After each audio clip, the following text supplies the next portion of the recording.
And if we could have roll call, please, Phyllis? Cam Collier. Here. Bill Carbach. Here. Ken Meyer. Here. And you were all emailed a copy of the minutes from our January 17th meeting. Do I have a motion to approve those minutes? So moved.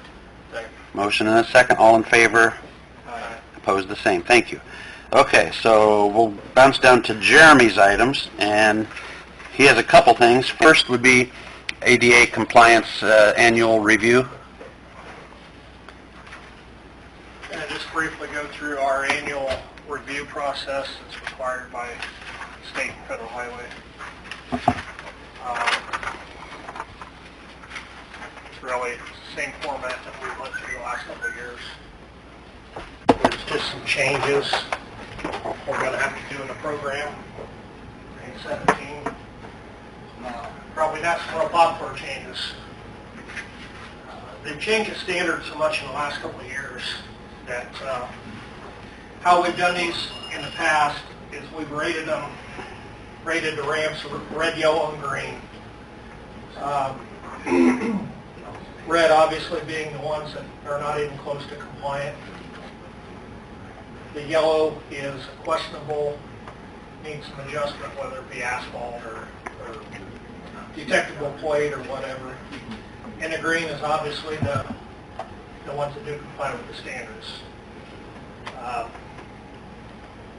Since 2011, they've allowed two different standards to be used. Last year, NDOT and Federal Highway just adopted the one standard, which changes some things a little bit. So as we go back through this Changes year, it for the better for you, or even more difficult? even more difficult. So basically, what this is going to do is when we go back and reevaluate the program, which you can see, we've been at this 6 years now, or completed 6, that it's time to go back and look at the inventory. What I'm thinking right offhand is the yellow ratings, which there are 60 current yellow ratings, will probably go away and go to red due to the standard change. So we'll probably actually end up having to do away with the yellow coating. The problem we're getting into is we have a lot of sidewalks that are not suitable for ramps. You can put a ramp there all day long, but if you don't have the sidewalk to support it, sidewalks are in such bad condition. Will the green be able to be maintained as green? Yeah. The greens are done, so we're just gonna. So we still got a good- into the inventory the way they are, but any changes going forward, like the yellows and the reds, we're gonna have to comply with the standard. We're gonna have to really think about this over the next several months on how we want to attack a few of these. I'm going to attend Purdue Road School in March.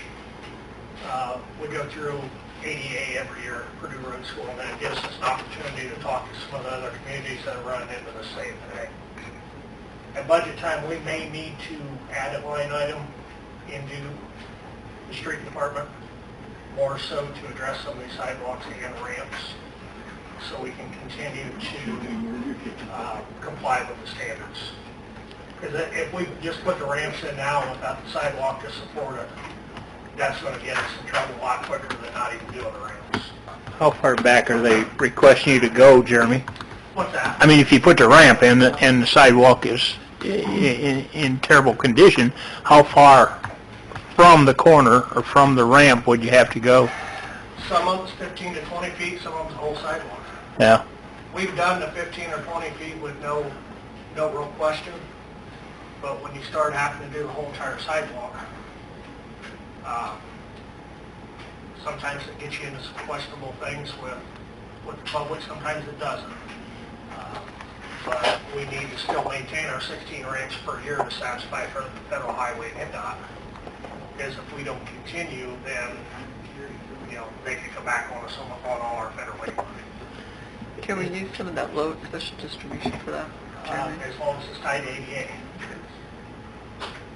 Is there any possibility that there's going to be funding coming from the federal government with their talk about infrastructure? Federal Highway and NDOT's not real big on sidewalks. They're more geared towards trails and roadways and stuff. And a lot of these, they're really not the big dollar projects. It's just how do we want to attack this. After I get the program updated and the phaser rating for the asphalt updated, I'd like to come in and just kind of go over the mapping and stuff with you guys, just so you have a better idea of what I'm talking about and what we've been dealing with, and show you some pictures. And ask for some suggestions, or, we may just have to take it by case basis. But there's definitely, we're running into some concern in some places. Yeah, if there was possibly a way to point out to the people that need new sidewalks, that if they're willing to work with us, we would put their ramp or that sidewalk on priority list. Currently, what I do for the sidewalk program is they do not pay for the ramps. I've been going back, and the ADA programs have been paying for the ramps, and the homeowners have been paying for the sidewalks. Yeah. Is how we've been treating that. So, just to kind of give you a rundown real quick, 2016, currently you have 181 red or non-compliant ramps. You have 60 that are yellow and 272 that are green.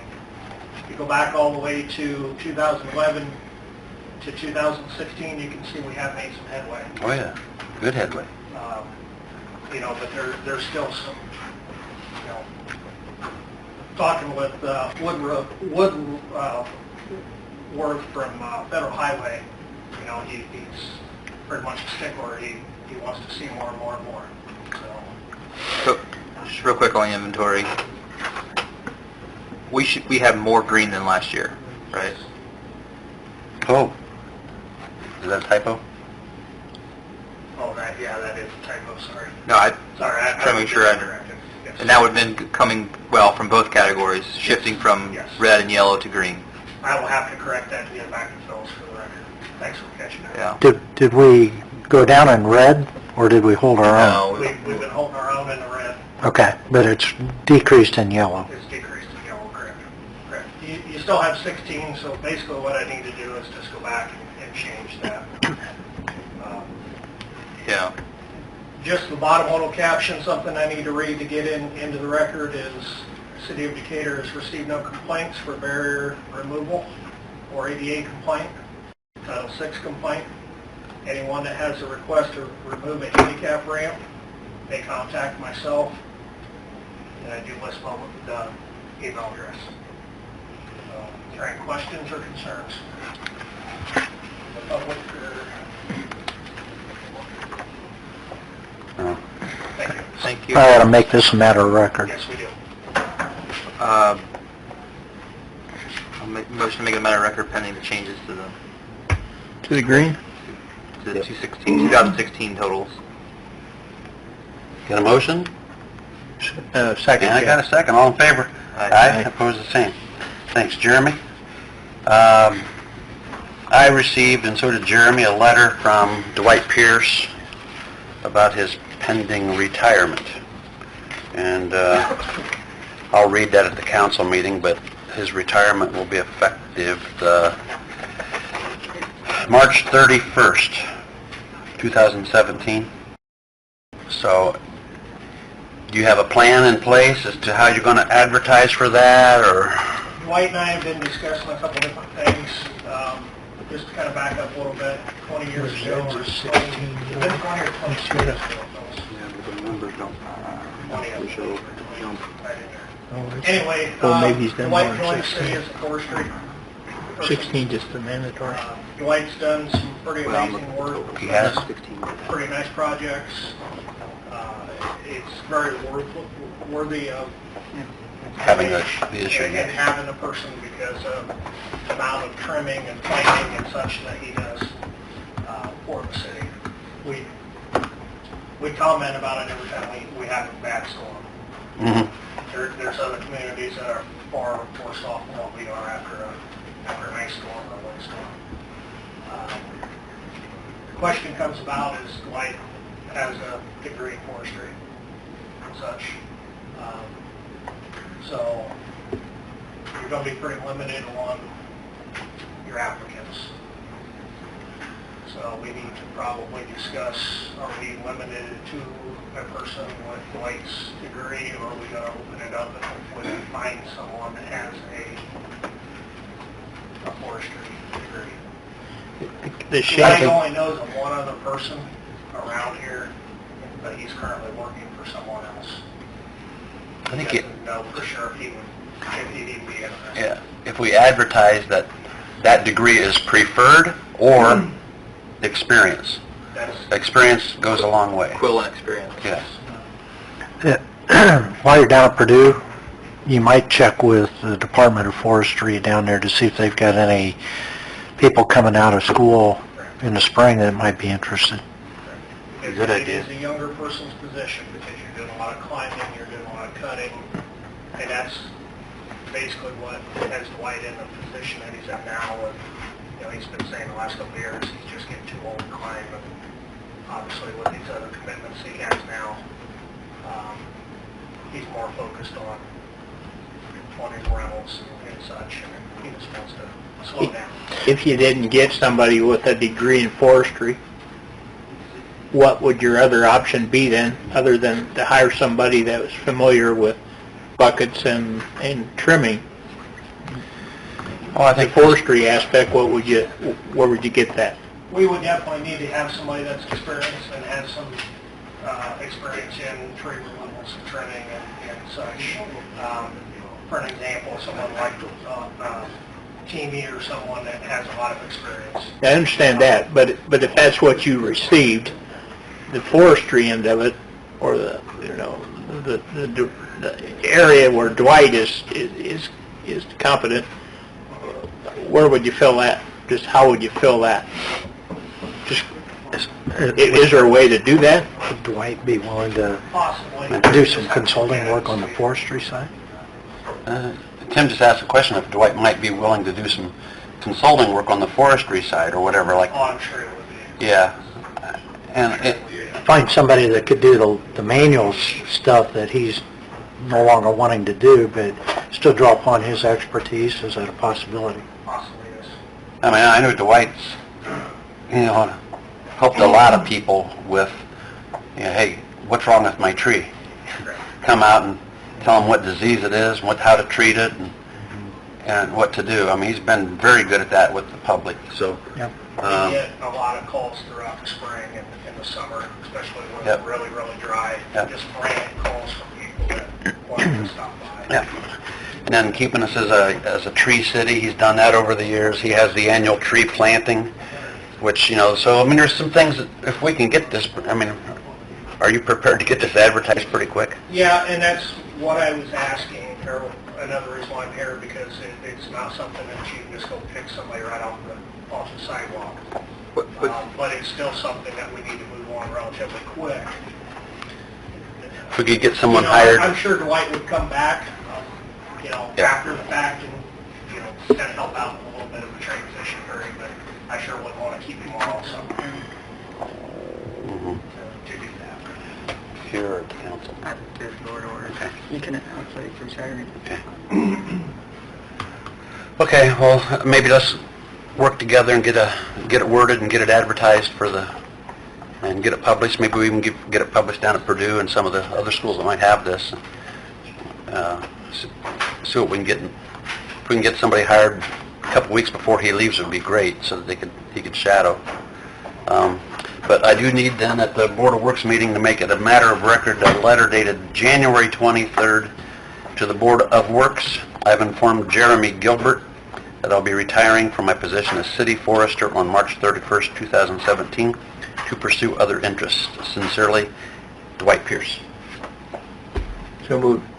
Motion and a second to make this a matter of record. All in favor? Aye. Opposed, the same. Thank you. While I got you here, you got prices from Greg Fleming about cleaning up the riverbank between Jackson and Monroe. Greg has some equipment that he's rented, and he has it in his possession. He's only going to have it through the end of this week, so it's kind of a rush thing. I think it's kind of a no-brainer that the riverbank over here has needed planed for quite some time. Do we have the bill, are we in the rights to do that? Do we have to check with? I believe we are. We've been doing it for a lot of years. But we Okay. just haven't done it because of the fact of, it's just become not a priority position, not a priority job.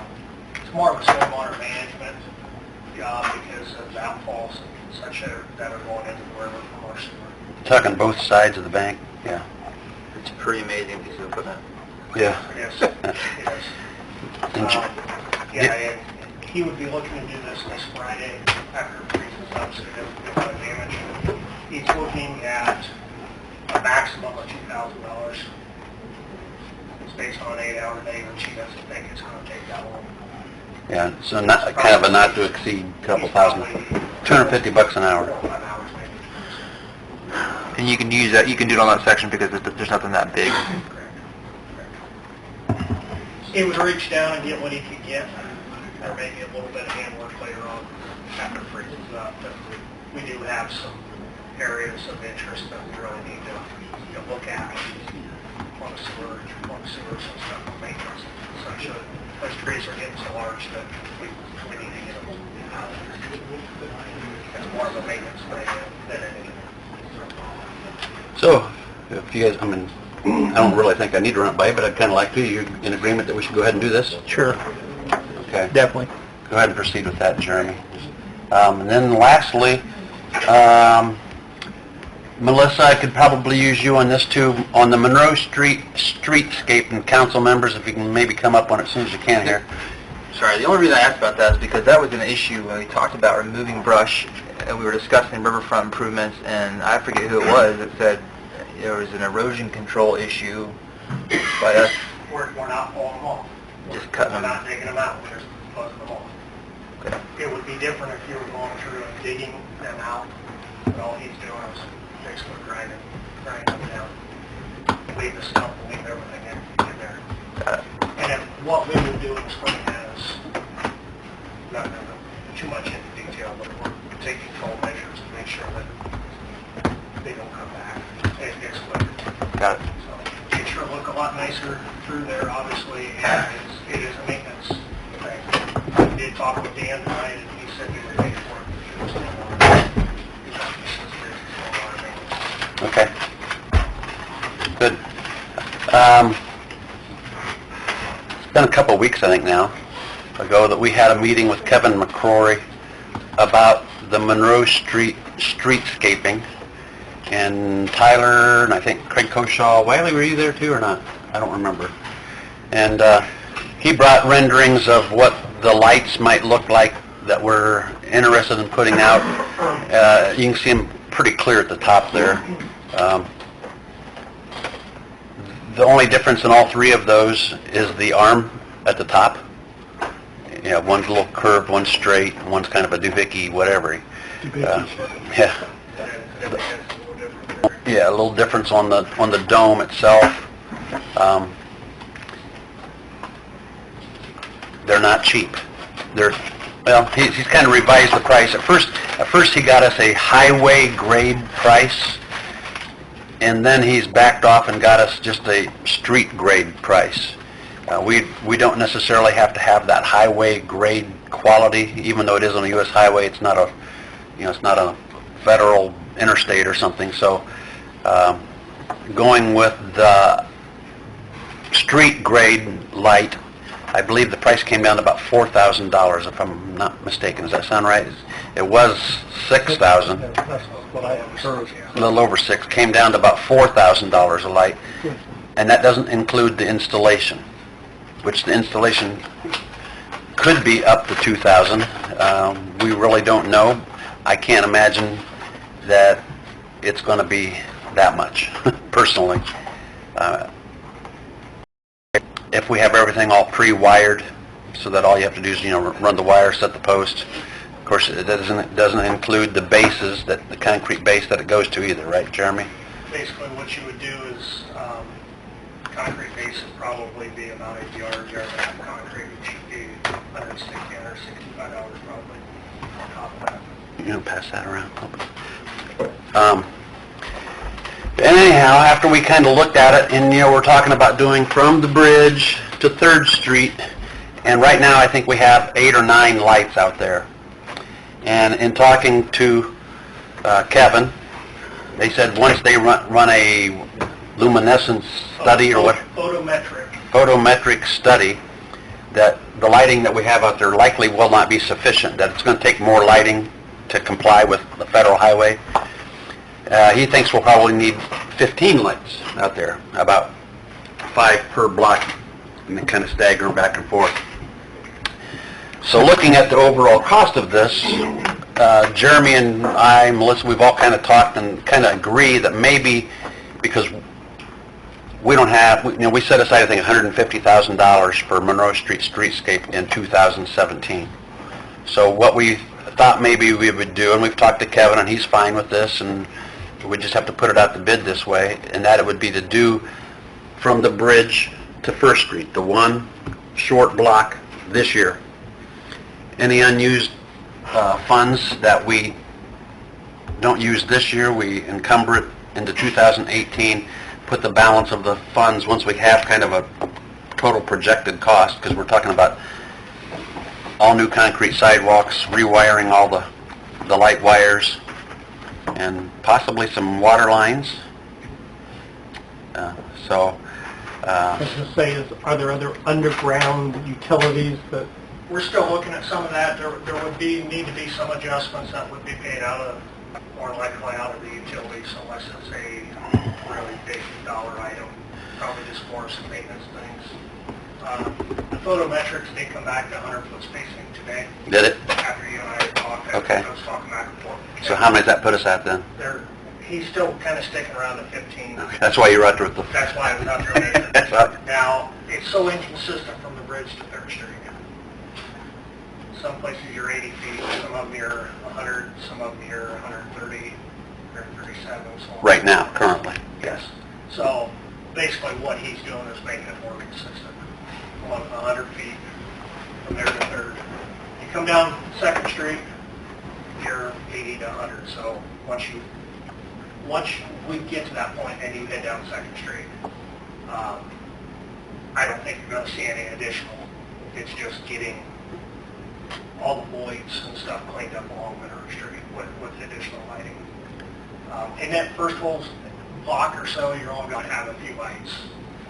It's going to be more of the sidewalks, and that's really going to be a pretty reasonable. Yeah, the sidewalks aren't as I hate wide. to say cheap, but reasonable Yeah. area to start with. And we thought it would be a good place to start. That way we can at least get a few of the lights up. Everyone sees what they're going to look like, so that, you know, next year we can finish the project. And We can kind of add 2 takeaways so we don't cause, a big ruckus, tearing everything out. yeah, Try because to put everything back. that block's already half closed as it is, so. Yes. Only question I was going to ask was, can we rough in all the electrical Yes. for pre-season for next year? It shouldn't be a big deal. Should be steel plate or something over it. I was talking with Greg Fleming, and Brooks Construction. They're the general on the sub for the highway project. The reason why we're really throwing this stretch out this year is that section of the road is already closed, if you will, other than local traffic. It is Brooks's project, but Adam has no problem with us working in there. It also goes hand in hand with Greg's restoration project. He's going to start in the spring with the sewer project.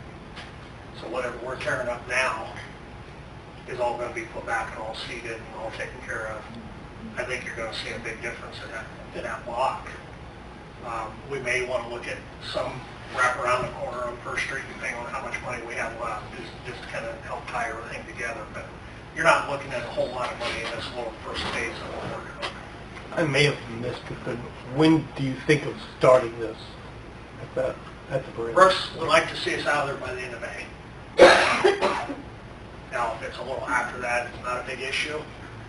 So it's something that we need to be working with Kevin and make sure that he's got everything in line so we can go through our review process with NDOT, because NDOT's going to want to see the photometric results to make sure that there is adequate lighting, which that's less than a 30-day review process. NDOT's going to tell you 30 days. If they have the time, they can turn it around in a day or two. But, I think we're doing a little smaller scale to start out with. At least to start, we're going to be able to make some adjustments. If we don't like something, it's not going to be a big expense to change or add to, whether you put some trash cans along there or more flower pots or whatever to help get us those things up. If I can back up, the reason that we wanted to do the Monroe Street streetscaping is because Monroe Street's going to be completely repaved from the bridge to 13th Street in the NDOT 2018 calendar year, which starts July 1st of 2017. Jeremy has talked to NDOT. If we had this done, they would likely do this after July, sometime this summer. But he's talked to them, and they're fine with doing it the second half of their calendar year. In other words, probably April, May, June, somewhere calendar year 2018. I know Monroe Street's rough, but I think it's not as rough as it was last summer when they did that, whatever it was they did. I think it's kind of smoothed out a little bit, and I think it makes more fiscal sense for us to do a little now. It throws out a little teaser, lets the public see what we're going to end up with, and then finish it up in 2018. Do we have a recommendation of which one of those options? We do. Okay. The light, this is the one that has the light hanging down versus that one. Right. And this little swoop that goes up, that would be the arm. That's a suggestion. That light and this arm. All the poles are the same. There was talk about a little bit larger diameter. Is that gone, or? The diameter Of the these pole. are very similar to what is currently out there. Okay. And also, I think one of the benefits of doing a small section right now is if we decide we need a bigger pole, we can do that, but it's still looking the same. and the poles along Monroe Street, if I'm not mistaken, will be a taller pole than what would be used downtown. I think that's what... We have the leeway to do that, Yeah. yes. Except the NDOT will require a certain height on Monroe Street. Right. Yeah, currently these would be just a little shorter, depending on which one that they go with, but Would NDOT require a higher pole than what's pictured they're there? going to be looking more at the photometrics, which is the lighting, the amount of light that it's putting off. So they don't have a requirement for the height? of the They pole? will, if it's hanging over the sidewalk, but what we're proposing is the light is back, either flush with the face of the curb or back just a little bit. Wiley, the pole they're proposing is a 25-foot pole Yeah. with a thing on top of it that makes it look 26 feet tall, basically, for Monroe Street. Which is, you're saying, not the same as what, Second Street? Or About smaller? 30 or 35 So feet, yeah. That arm, that I light. don't know if you can see in this picture the green. The top of the That green arm, is that right light. here. The top Right. of the new pole is right here. So probably about a 10-foot difference. Okay, so, But this is I'm- along Second Street. you're right, I'm sorry. So on Monroe Street, you're saying it'd be the height of the green pole? Again, that's going to depend on what that photometric study says. So we and what don't really NDOT know tells for sure. us. Has to be. Could be probably within 5 feet of each one. Also keep in mind that we'll be underground wiring, there will not be any That'll be- any wires out in the air for problems. That will be a great terrific upgrade. Currently, NDOT has been pushed out until a bid opening of November of this year. So, being that they very well have the pavement under control. It could speed it up a little bit, but they said that they would work with us if we wasn't quite ready in the spring, that they would just hold the contract back until we were ready for the paving. So they're very eager to work with us on this. And because of the cost of the lights, I think it's one of those things where we have to get a couple of bids, correct? We're going to have to see how many lights this first little phase is going to take and what the availability is. He's also looking at other companies other than the Sternberg, or whatever the name of that company was. Sternberg, yeah. And as we understand, we didn't pick an extravagant light. Yeah. This is just what lights cost. Right. We could go to something bare bones, but if we're really trying to go for a look and a feel downtown, this is the price point that we're at. Mm-hmm. And to give you an idea, this is about what you had for light at the depot. For the little bit bigger pole, and then compared to this little skinnier taller pole. This is a U.S. company, right? Jeremy, how many lights are there now? There's four right there. I'm trying to... There's 4 lights and we have to get 60. No, we're importing them I from think, Germany. well, it could be. There's 9 total. Sternberg. And I think it's Mexico. Mexico? That's what he said, Mexico. The wall's not up yet. Can they lift out of the water? How many in this first section? there's not very many. This It's is going all through lights. tonnage. And they're only on one side and on both sides? Yeah. Both. They're going to stagger on this. So if you have one at the bridge, you would go like halfway and then have another one on the other side. Like a zipper, zigzag. Then you would have one on the other corner. That way you're pretty much... Which is pretty much what we have now. I know you said they're not evenly dispersed, but If you look out there now, it doesn't, there's no apparent right. Well, lines are all like that now. They're overhead. And there's, Yes. I talked with Tom Bernard and working with Tom, he would just put a conduit. Some of them he would have to feed a little different direction to avoid having to bore under the road. It would be about a $3,000 savings per bore to do that. He would just put a contactor on the pole and power it that way, which is very reasonable compared to boring. So that the lights would I assume be that staggered like that. the- 2 on one side, 3 we're doing that Two on kind one of in side, a 3 phase for a couple of reasons. Two on One, financial reasons, but there isn't any risk that this company's not going to be around where we can order the lights, and there's no benefit of acquiring them all at once in terms of cost savings? Sternberg's been around for... Established in 1923. It's an employee-owned company. Basically your top of the line light manufacturer. Yeah, the way Kevin explained it, Sternberg's like the Cadillac. He said there are other good Buicks out there, and that's what he's attempting to try to find one that's pretty much of a match to this, and that we might price a Buick along with the Cadillac. But there's no benefit to buying it in bulk, I guess is my other question. We can ask that question. Yeah, good question. See how much of a difference it is for quarterback. The real good thing about Sternberg's been around for so long, a lot of these other companies, they're here and gone. You know, a lot of different communities have been through the same thing where they've done it in phases and they found a little cheaper company. By the time they get to project, the company's no longer in business.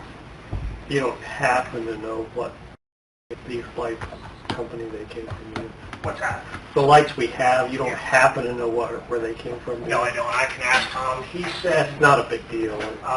just kind of give you a cost estimate, Tom estimated that he probably had about $65,000 in these poles.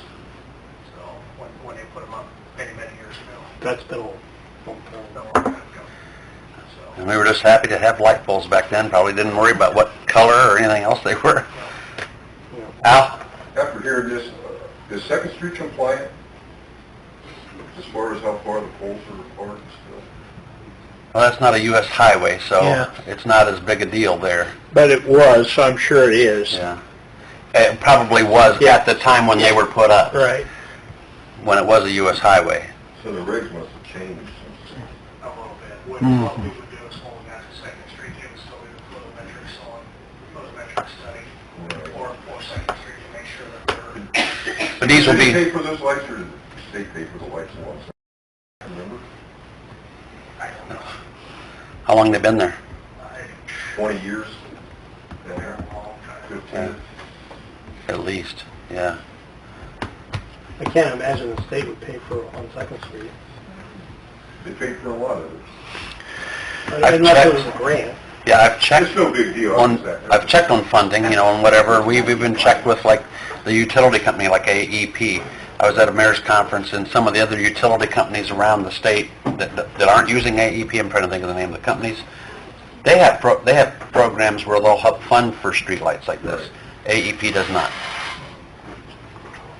So, So I guess tonight we're just looking for a little direction. Is it something that you guys want us to put together, first phase of it, report back in a few weeks, and see what you guys, see if you can afford it, see if that's what you want to do, give you a couple options. yeah, I'd suggest that we kind of put numbers on this. You know, you got approximate costs on what concrete's going to cost, whatever. We haven't put it out to bid or anything, but if you can maybe put some numbers on the total project, and let's talk again in a couple weeks. Make sense? Yeah, I think I can have it. I think it's going to help us project and plan for 18. phase 2, 3. I've got a lot of numbers for the whole entire project. You can't afford to do the whole entire project. You're well on the budget. Don't scare people yet. Jeremy, sharpen your pencil. Okay. The pencil sharpener's out the shop right now. Thank you. Thank you. Thanks, Jeremy. Let's talk, if we could, and try to keep it to about 25 minutes. The firemen are here. Yeah, while they're here. Well, no, they're going to introduce them at the council meeting. Oh, are you? Okay. Let's talk about 13th Street Trailer Park. Bill's been out there, Jeremy's been out there, I've been out there, and what a lovely place. I think there are more trailers not inhabited than there are. I've got the number. Bill has the number. Bill's been doing some homework.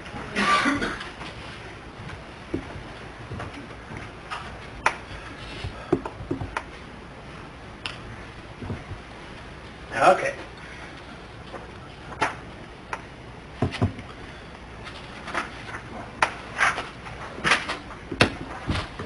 You want some help passing stuff around, Bill? Yes. Yeah, just make it.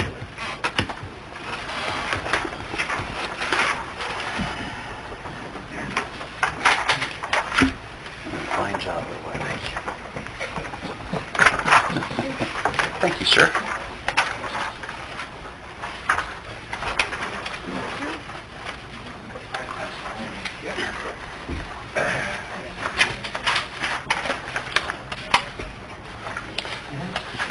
Some great photos here, Bill. Bill, if you have any extra, can you get one to Barb, please? If you have any extra, can you get one to Barb? Sure. Thank you.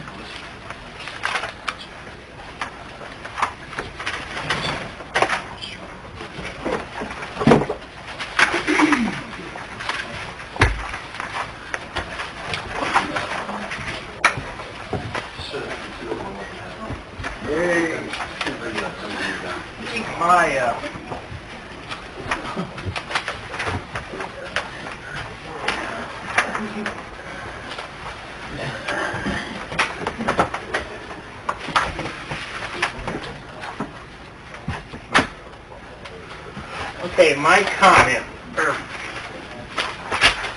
suggestion or comment or whatever.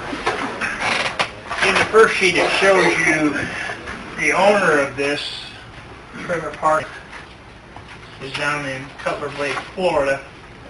There's 104 total lots there, and the lots that are empty are 45. The lots that have trailers on them are 59, and of the 59 trailers, 32 trailers are dilapidated and vacant. 27 trailers are occupied, and of those 27, 8 are owned by the owner, this Nick Coos, and he's renting them out. What's happening is, according to the assessor's office, what's happening is these trailers get behind in taxes owed, and the people find out that they're actually worthless because you can't haul a trailer out of that park and down the highway because They're too old. Yeah, if they're over 10 years old, you can't take them out on the road to haul them anyplace, even to another trailer parker down the street. So these people find out that they can't haul that trailer, so they're letting them sit there and they're become vacant. And then this Nick Coos has two ladies in the front trailer that go in and gut them out, clean them up, and then he rents them out. My thoughts on, if you can see the pictures of these dilapidated trailers, my thoughts on this is I really think they fall into dangerous and dilapidated buildings, and the explanation for that is any building, house, or structure so out of repair and dilapidated that it constitutes a fire hazard because of its condition or lack of repair, or that due to the lack of adequate maintenance or neglect, that it shall, if such condition is suffered to continue, endanger the public life, limb, or property of the health, welfare, and safety, or materially interferes with the peaceful movement by owners or occupants of adjacent property. To me, the trailer park itself falls into that description. I think the trailer park itself interferes with the peaceful enjoyment by owners or occupants of adjacent property. I think the trailers themselves fall into dilapidated buildings. And I just think, I guess more as a citizen than anybody else, that I think the city should inform this Mr. Coos that as a city, we cannot allow this condition to continue. So we have not done so yet. Have not done anything. Can, and would it be beneficial if the Board of Health was also part of that? The Board of Health has no authority or no interest in the exterior of the trailer. The Board of Health will go inside the trailer if somebody files a complaint. We had an occupant out there that passed away, and he had been in the trailer for as long as, I think, 10 days. And the police went in, and actually Kevin Gerber took pictures of all the interior of it. Now, that guy wasn't passed away. He was still alive. He was alive then, but he has passed away. He has passed away? Okay. Yeah, there was another one besides that one that was in there. Yeah, we had one that went out. There's been multiple cases. Yeah. 5 days. Yeah, basically the people living there, Well, the interior of this one was just terrible. And I talked to Kevin about it, and of course this is all police information and everything, and I don't think it would be beneficial for us to look at this trailer in the condition it was, because since then, those two people went in and gutted that trailer, took all the carpeting out, corrected all the electrical problems, and actually the interior of the trailer looks decent now. So for us to show it as an example of the other trailers out there, I think would be misleading. I don't think it'd be beneficial. So yes, the health department will get involved if their knowledge, if they know about it. Bill, But it would be just focused on the interior of Exactly. each unit. Exactly. They have nothing to do with the exterior. That to me is a city problem. Okay. the code you read off there? Yes. What's that code? Dangerous or dilapidated buildings. From what section of the, you know? Do you have it there or not? No. That's okay, we can get it. A question I have is, are all the taxes paid by Mr. Coos? The taxes are only paid on the property. I went up to the assessor's office because I had no record of him even paying any taxes.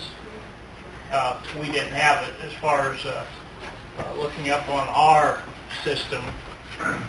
So I went up to the assessor's office, and he does pay property taxes on all the property, but each individual trailer is paid for by the individual that owns the trailer. So there's records of people out there that are paying. The 32 that are vacant, The Those vacant, people aren't paying the taxes. no, the vacant and abandoned ones are, Then at a minimum, we should have enough feet to get rid of them. Does he, the owner of the property, does he own any of the trailers? Or 8 of them. 8 of them. The eight that are being rented. The 8 that are being rented, Okay. I was told that are owned by him. So we think that the other 19 are owned by the people living in them, Yes, and they rent the space, the lot from him right. only. And they pay for the water and sewage on their bill, but he pays, I think, he pays for the water. We send him the water bill and the sewage bill. So it's all in 1 meter. Yeah, so, but the individual people pay their share of that. Correct. We just ask a hypothetical question. Yeah. What, I mean, well, it's not hypothetical. What does it look like? What's the solution look like? What are we wanting him to do? Clean out the exterior of all these places that are abandoned? To get rid of these places that are abandoned? I would say if you've got 32 of them vacant and what Bill considers dilapidated, they should either be removed or fixed up and to a point to be rented within, we gotta give them some sort of time frame.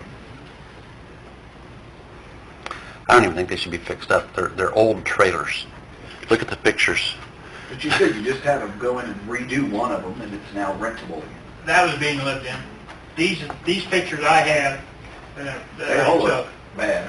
yeah, these would take a bunch to fix it up. I would say more than it's worth, so. Great. I can't speak for all of them, but I know at one point in time, one of the residents out there, I think he kind of finagled his way into the owner and said, can I fix this up? And then fixed it up, and then I don't know what happened to it from there. But I think what it's doing is freeing people to come in and say, hey, if you want to fix this up, you can do it, so it'll be a continuous process. Yeah, we're going to give you campers He's trying to get out of fixing those up. Who are you? And anyway, he's given some of those trailers to these people that they pay him lot rent and stuff like that. He doesn't want anything to do with them, so he's trying to give them away. Well, yeah. And put the burden on them, but we keep going back when we have a complaint like Bill says, and it doesn't make any difference, they're still on your property. It's your problem, you take care of it. Okay, might I make the suggestion that we have Tim look into what we can legally do? Because I don't think any of us really know. I just want us to be considerate of the people who are actually living there, right? And I say this as having followed a school bus on 11th Street that stopped and let off a child. I watched him walk through the gates and went to the trailer. That's his home. So I understand we want to clean things up. I understand that we want to put our teeth into Mr. Coos, but who is going to pay the price? Right? We got 27 families or people who are living there. That might be all they can afford. So what do we have? What are we ready to do to make sure that they have a home if Mr. Coos says, fine, I'm done? I mean, that's not our responsibility, but I think we owe it to them. I mean, if we're going to put the teeth into it and put it on this owner that lives down in Florida, we have 27 people in our community that are living there. I personally think we should, like the mayor said, gem a letter up of some sort and say, hey, we as a city are not happy with the condition of your trailer park, your abandoned trailers, whatever. Please advise us what you intend to do with the trailer park. What, we need, I guess we need some answers. I mean, I had a visit with him, and he told me what his intentions was to sell the whole thing. And he did have it anyhow, it had it listed. His secondary thing, and my next question was, what do you do with all this junk laying around here? He says, well, I got another trailer park north of town. I'll just take it up there. they can't haul. Well, he probably realizes that, but that's what his answer was. Jeremy and I found out Friday or Thursday at the trailer park up north he's ordered the gas company to turn all the gas off to every one of those trailers up there. Retire every service. So it sounds like that one's going to be the one going bye-bye. So I think his intent there is to let these people up there know, okay, you're not going to have gas service. You can buy electric heaters if you want to stay here. You can put kerosene heaters in or whatever, but gas service is going to be discontinued. So I think he's kind of forcing those people to make some type of a move. So, Well, in the past, when we've condemned houses, when we condemn them, give him X amount of days to, demolish it, get it off the property. If he doesn't do it, then he got to go through a couple meetings with the Board of Works people, and it boils down to it, then we end up, the city can contract somebody to go in and tear them down, demolish them, whatever, and then he's got X amount of days. If he wants to keep the property and stuff, he's got X amount of days to pay the demolition cost, to justify it. If not, then the city can go in, through somehow and You have to go to court. have to go to court and end up with it. yeah, it's It's a lengthy process. That's a pretty big piece of land, too, it might be worth going to court. Well, I think that's only his money-making thing out there, is the property.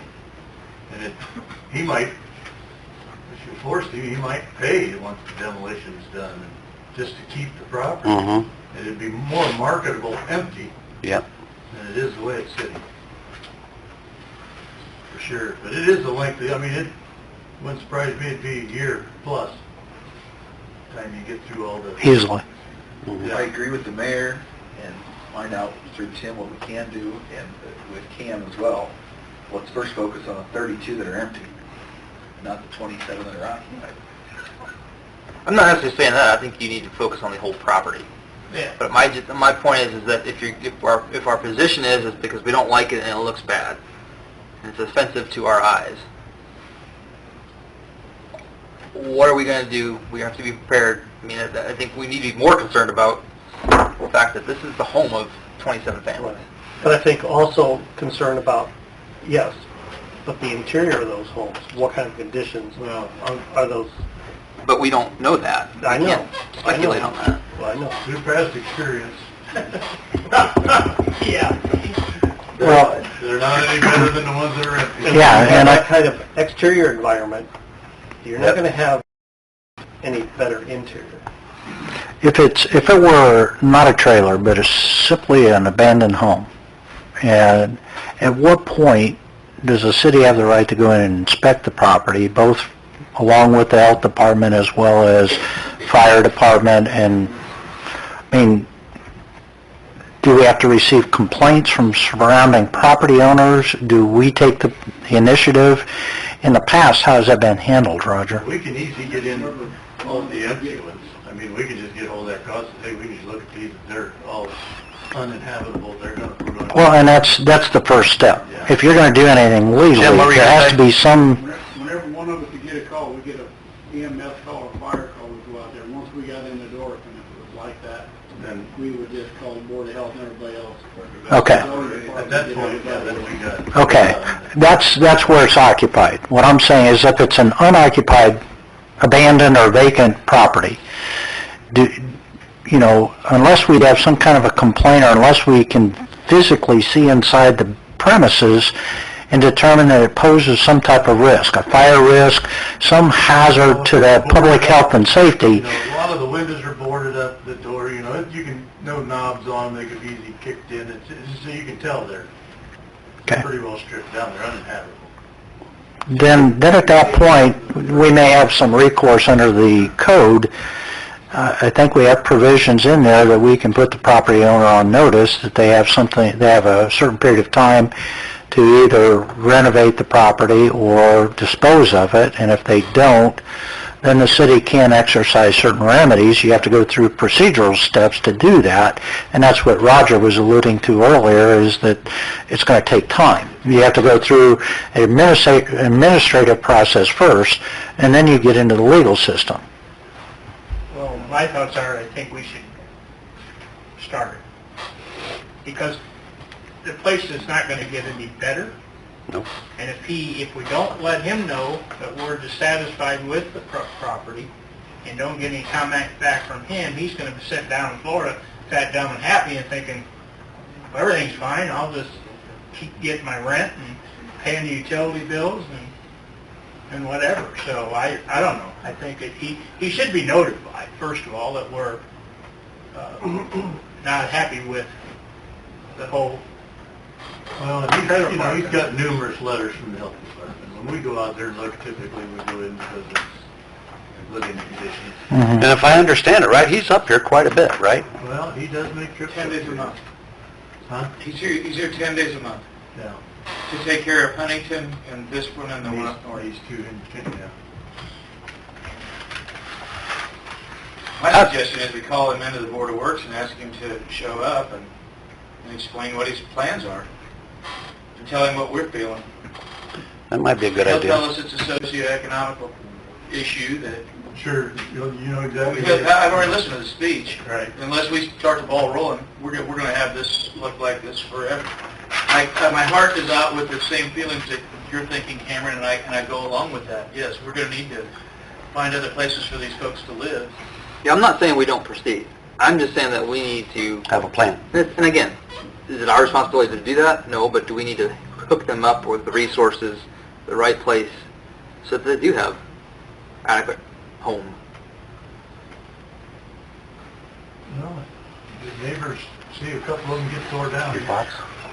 Like the little Well, park if, under. if we can get out and inspect these You know, if they want a place to live. trailers that are vacant, I think that's the first step. Can we just, I think we might be skipping the first step. Can we just send the guy a letter with the Decatur letter and say we're not happy with the properties? Do you have any, he might not be aware that... He's aware. He's completely aware. He's completely aware. But he's not aware, But I know... that we're not satisfied. Right, but you could lay start the letter, then all the formal stuff could come.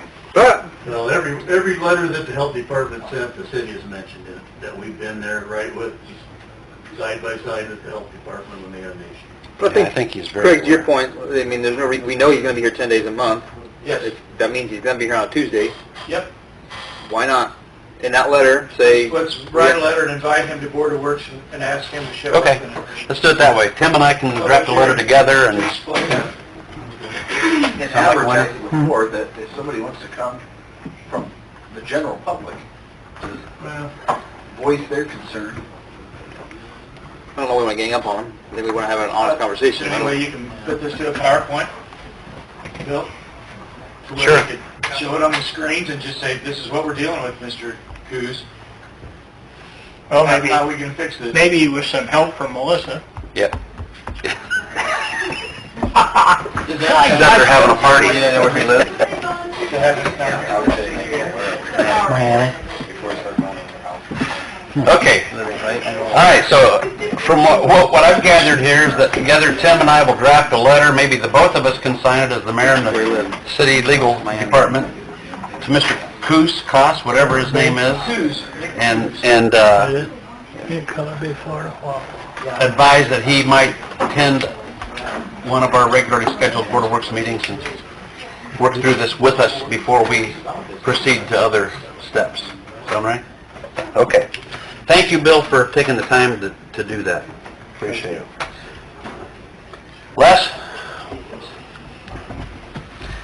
Les has 3 things to come to the Board of Works about, I think, 3. And he's going to make them brief. Do the emergency calls first. Want to do that one first? Yep. Or the two budget items? I don't care, whatever. Let me do the two budget items real quick. All right. In Lowett, we had budgeted $32,000 to continue replacing air packs, and want to do that again, 4 air packs. The money's already budgeted in Lowett. This would be ongoing, and the biggest thing that I identified in here is that the 2 competitive bids is MSA, and they do have a territory, and this is QPA, so it wouldn't matter whether I go to... You got MSA, QPA, come on, talk words. MSA, the brand, and it's already a state bid, and they have a defined territory Okay. to sell it. So the quote is the same as last year's, and so it's just an ongoing, so these match the other 8 we purchased, and So you just need, do you, just approval to spend Budget money. budget money? Yep. So moved. Second. Got a motion and a second. All in favor? Aye. Opposed, the same. Then, Third go ahead. issue, Mhm. over the last few years, 3 other fire departments have been doing this in the past. It's an automatic response. Geneva, Monroe, and Preble do on 6 EMS calls. They do an automatic aid. Byrne and Decatur are 2 departments that we've always been a little bit reluctant because Decatur and Byrne have the most EMS calls. So it does run us a little more than it does some others. But the EMS director asked at our chiefs meeting last week if this would be something we would consider doing, is going from if EMS needs us when they get on the scene, they call us and we go. So we already have a mutual aid with them.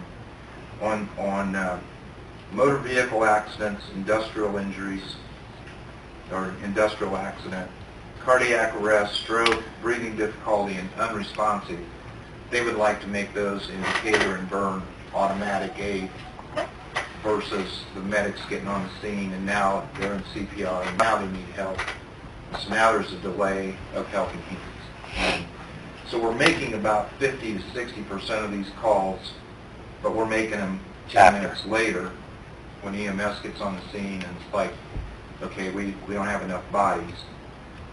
What this would do on these 6 time-critical calls is it would just simply close that gap down to automatic aid. We're going to run with them on cardiac, we're going to run with them on unresponsive. And we've got EMTs, we've got several paramedics on staff, part-timers, we've got emergency medical responders, so we've got the steps, and then we've got the pieces in place. It's just a matter of making that call go from if they need us when they get on the scene to call us, that it's just an automatic call out. You just send one person? You send one? Send one person. With? One person, one truck. What truck? It depends on the call. On a motor vehicle accident, we're going to send an engine simply because we've got some rescue tools on there, and we could also, in case we have a fire. On everything else, we'll send, right now we're sending an engine on everything when they request us.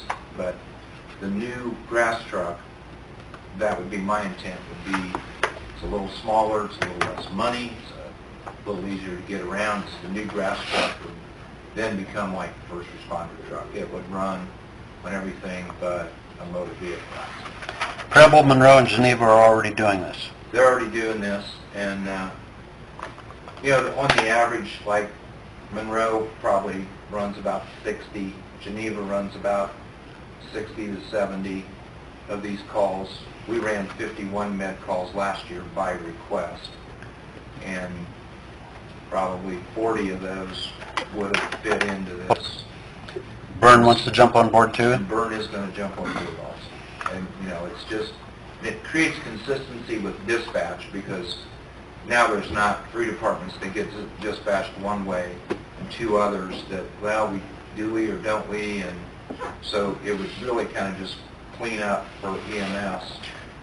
And you're already making a lot of these runs after the fact, so, but it may not add much financial costs? No, I don't think it's going to have a big fiscal impact. I mean, it certainly will a little, but I don't think it's going to be anything that...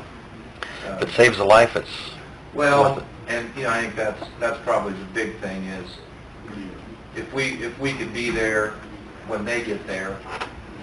I mean, I know Greg could testify to this too. Is EMS gets there and the person that called in, they think they're having a heart attack, but yet the doors are all locked. And now you're waiting for somebody to come and help force the door. So it just closes that time gap down. We're already making the run, but a lot of times we're making the run 10 minutes after the fact. And so it just simply would be a change in our protocols. EMS has already given us the protocols that we are to follow, and it's basically that if you're a first responder, you respond within your scope of training. You don't do anything out of your scope.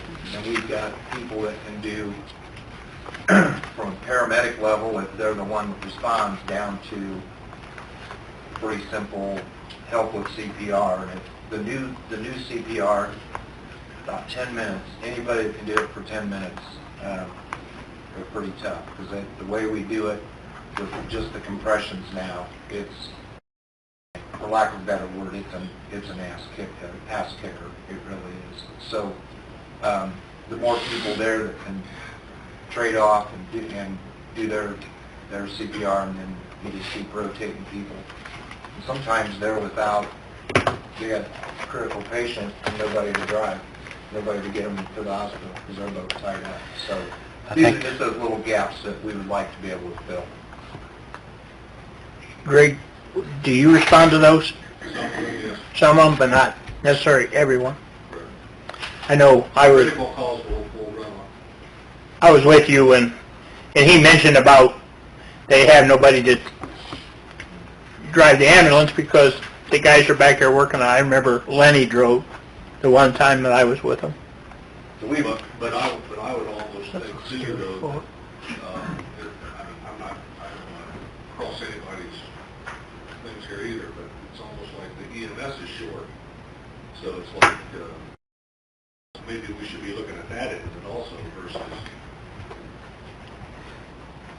Well, I mean, they've got 2 people on an ambulance, which is pretty much the national standard.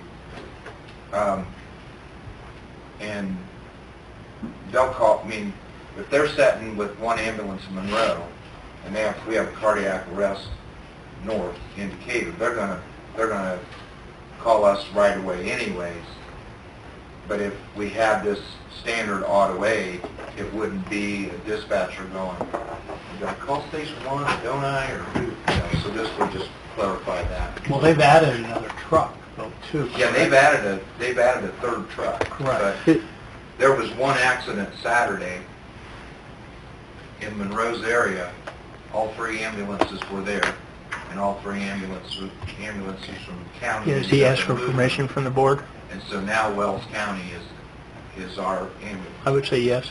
So I think that we're all kind of in agreement here. If I could get a motion to, So moved. Got a motion and a second for you to go ahead with this, change the protocol. that's just simply what it is. Yep. It's just going Yep. to be the auto Yep. All in favor? Aye. Opposed, the same. Thank you. And now, cultural connection. Carol.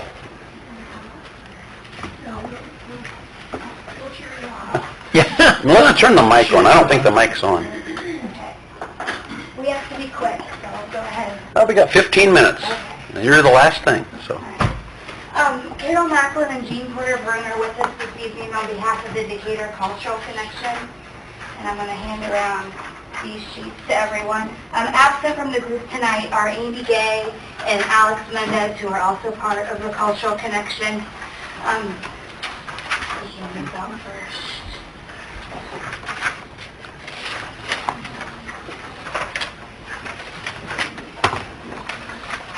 Thank you. Is this a council thing? What? Is this a council? It's actually a Board of Works. Board of Works. Is it really? Okay. About a year ago, the Cultural Connection was interested in putting on an art show to go on in connection with the opening of the Nature Preserve. And Carol has some connections with this. There's a state organization that does nature art, and the desire was to bring that show here to celebrate the Nature Preserve. The main thing that why this couldn't happen is There's no suitable place in the city of Decatur to have an art show. And that's what's spurring the group to come here tonight. The proposal is the Cultural Connection would like the Board of Works permission for the Marks Heating Building on First Street. The group has been through the building. What they would like to do, to give a try, is to go in there and do some light remodeling and turn that property into an art gallery, a proper art gallery where a show can happen, where there's appropriate lighting, where there's appropriate hanging systems for a professional art gallery grade show to come in. You'll see on your drawing, this is just a rough drawing of what the building could look like. Again, the group has been in there. Most of the walls that are in there are a temporary wall that was built for this use of an office. It doesn't look like much of it is load-bearing. So the idea would be kind of a reception area, maybe a meeting room for a smaller show, maybe some offices, whether it be a private music lesson, a private art lesson. We've even learned that there's a couple of agencies that are interested in maybe just a little bit of a space, not necessarily needing an entire property, but just a space a couple days a week that they might be willing to come in and lease. There's lots of great space for public workshops. There's space for artists in residence, which is a long-term goal of the Cultural Connection that they would like to see in place one day. And then you'll see it labeled Event Hall. This is the large area in there where lots of exposed brick walls, concrete floor, that appropriate lighting and art hanging systems could host an art show. This would be done in phases. The Cultural Connection believes that through some elbow grease and some good volunteers, that within a year they could have this space ready to have an art show. How will this be funded? The Cultural Connection, again, has a good group of volunteers that they believe they can do a lot of this renovation at their own cost, as well as they've identified some grant opportunities through Arts United that could assist in paying for some of this renovation, as well as the lighting and the art mounting systems in order to have an art show. Who picks up the utility expenses? The city is And- currently paying for the utilities Understand. now, so that they would ask that continue And to happen. and how about insurance on building and I think this is a great thing that he's doing, but the utilities actually owns that building. We've never transferred that title. Yes. So I think we need to do that first before we do anything with that building. I think Do they have to pay the utilities back for what they paid for it? I don't think so. I think there's a transfer that you do for just transferring the paperwork. That's all it has to do. just transferring ownership? Yeah. They'd go to the city, and then at that point, who would take up liability insurance and that type of stuff, Melissa? I think if they can get this up and going and give this a go and make it work, that's certainly a cost of doing business. Kind of And, like the Arts Council, Yeah. it took a little bit, but now you're self-sustained, paying the And I- utilities. and I think... Are you the way paying that the insurance? cult- I'm sorry, are you paying insurance also, Mary? Yes. Okay. So that's Good. an expectation that the Arts Council has Okay. done. That should be expected of, if the Arts Council was granted permission, Cultural Connection were granted permission to do this as well. Dan? Dan? For one thing, the sewer department owns this building. This is the first I've heard of anything. I mean, nothing about it, Ian knew nothing about it. We probably ought to do stuff like that first. I don't think they realized it till Phyllis said something, Dan, so Right. they just thought it was The that, sewer department bought it for that project, yeah, but didn't really need the building. and they didn't want to tear it down because More money than we really wanted to. we didn't tear it down because we thought it had some potential use. A revenue stream from that. Gotcha. So I guess that begs the question, if it's turned over to the city and there's people leasing space, who's getting the revenue from that? The city? I don't know that we're wanting people to sublet. property that's owned by the city, right?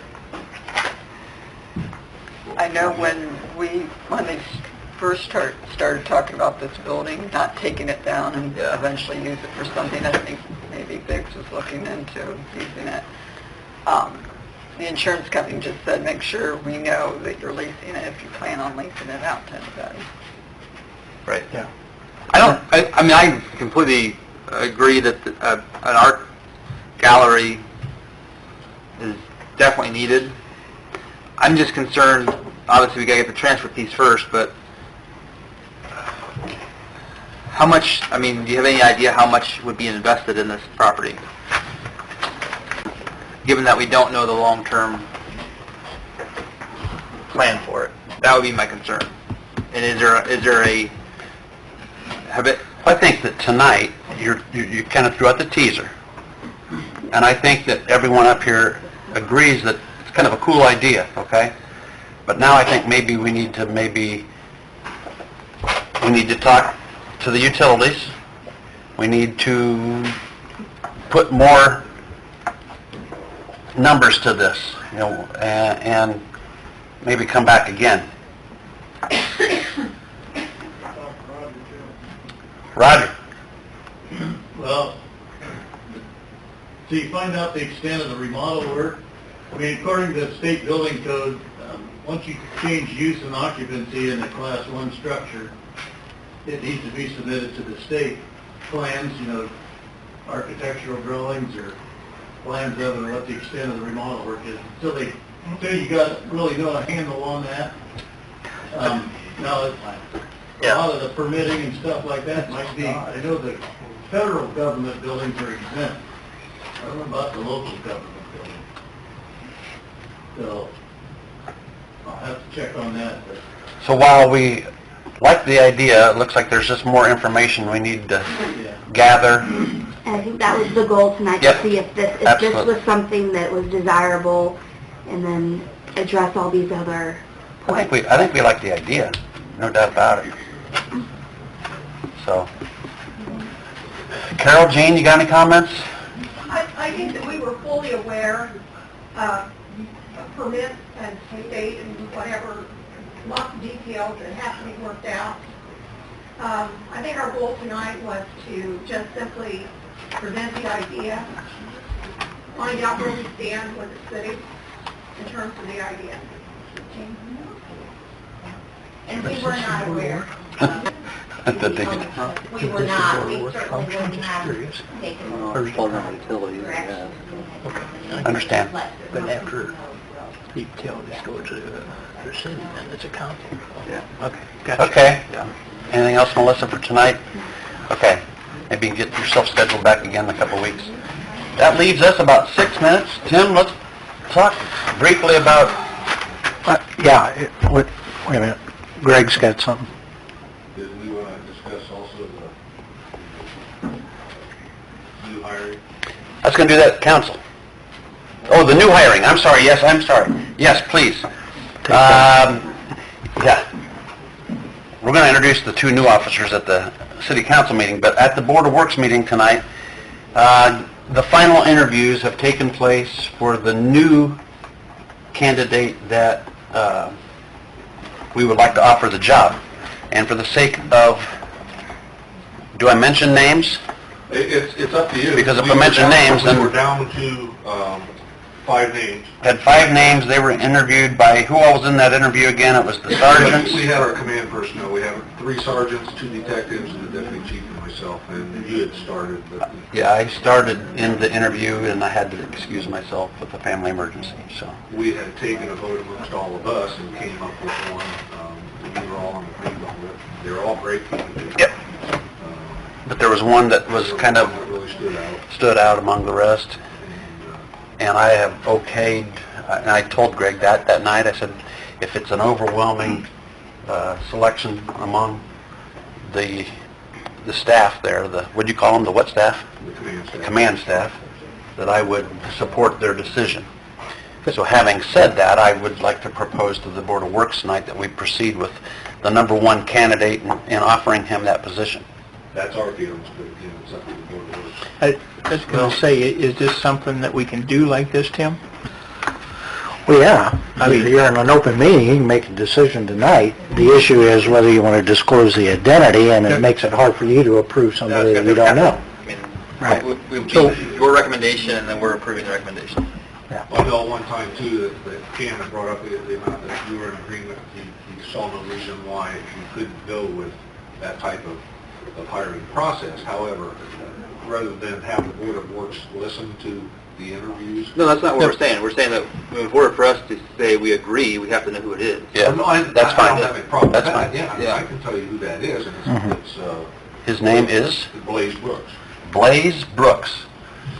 Sounds like he rides a horse or something, He you know? is a, Marine. he is a Marine. He's newly retired, or not retired, but his stint, he got out last January. He served 2 tours of duty, one in Afghanistan and one in Iran. He's married. His wife's name's Amber. Lives in Decatur, at the north side of Decatur. He was in the Marines for 4 years. He now works, he has a part-time job, I believe, right now. But that's who our recommendation would be. I guess if we can do this way, instead of us interviewing the person and we're taking their advice, which is great for me. I mean, I like to do that anyway. Yep. I'd make a motion to accept Mr. Brooks as our new police officer. Second. All in favor? Aye. Thank you. One other quick thing is that the remainder that we have, the other 4, do we want to keep them on file for the following year? I'd say yes. I mean, They're all very capable. I think just as a Yeah. matter of fact, No we can brainer. contact them in the future if we need one. Let's make that a matter of record, though. Right, Is it right. the same? You guys go move here second. All in favor? Aye. Okay, we'll keep those on record for the next year, and if something happens, we got our first go-to guys. Okay, thank Yeah. you. Let me know that if Mr. Brooks accepts. I will. All right, Tim, can you do this in a minute? No, Two? no, Do we need to? no. We'll run over if we have to. No, that's fine. All right. Motion to adjourn? so moved. Second. A motion and a second to adjourn.